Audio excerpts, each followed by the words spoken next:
For a nation as vast as the United States, it's not easy to narrow down the best road climbs into a simple top 10 list. But that's what this is, with an emphasis on including as many states as possible.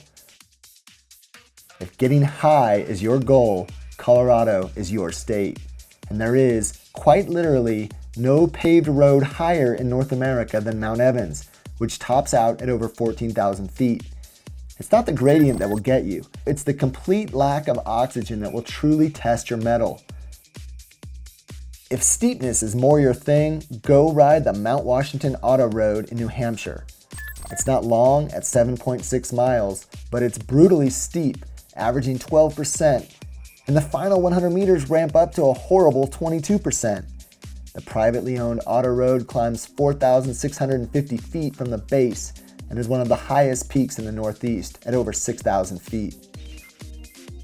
No list of the top climbs in the US would be complete without Haleakala, the massive dormant volcano that forms more than 75% of the Hawaiian island of Maui. The climb starts at sea level and tops out at almost 10,000 feet, covering over 35 miles and earning it the title of the world's longest paved climb. It's truly an all-day affair.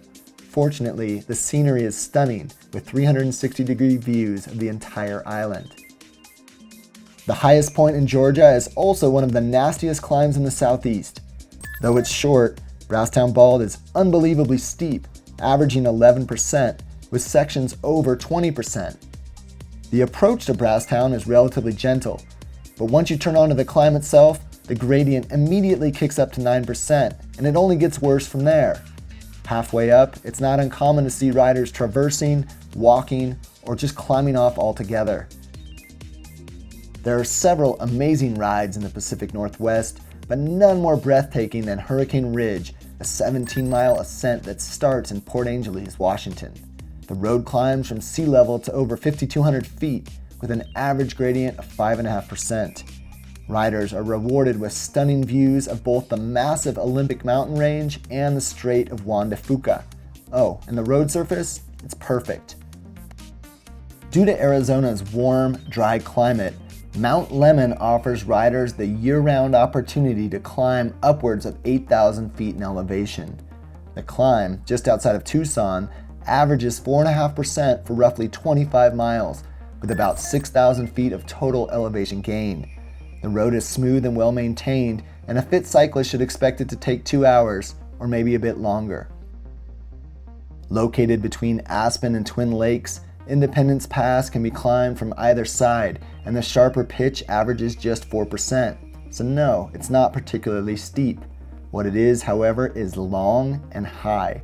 The summit is so high that it's closed in the wintertime due to snowfall. Either way you go, the views are unbeatable, the air is very thin, and the sense of accomplishment is incomparable.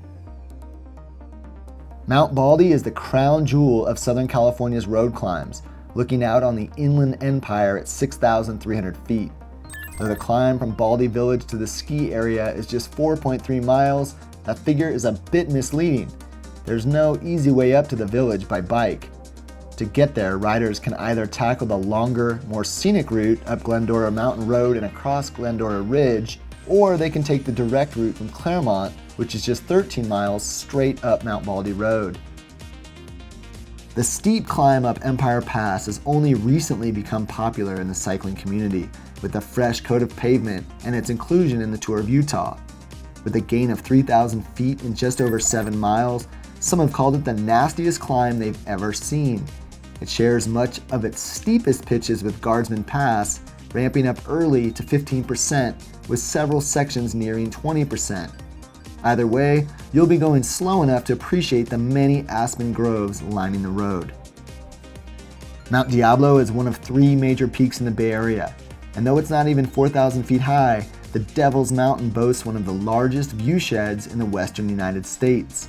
On a clear day, one can see the Golden Gate Bridge to the west and Yosemite National Park to the east. The climb itself is fairly moderate, 10 miles, 6% average grade, 3,000 feet of elevation gain. What those numbers don't reveal, however, is the brutally steep section at the very top, nearing 20% gradient. Make sure you let us know which roads you think deserve to be on our top 10 climbs of the United States, and which you've ridden. For more, why not check out our top 10 climbs from the Tour de France? Or, to see a classic climb that didn't make this list, check out our ride up Gibraltar Road in Santa Barbara, California.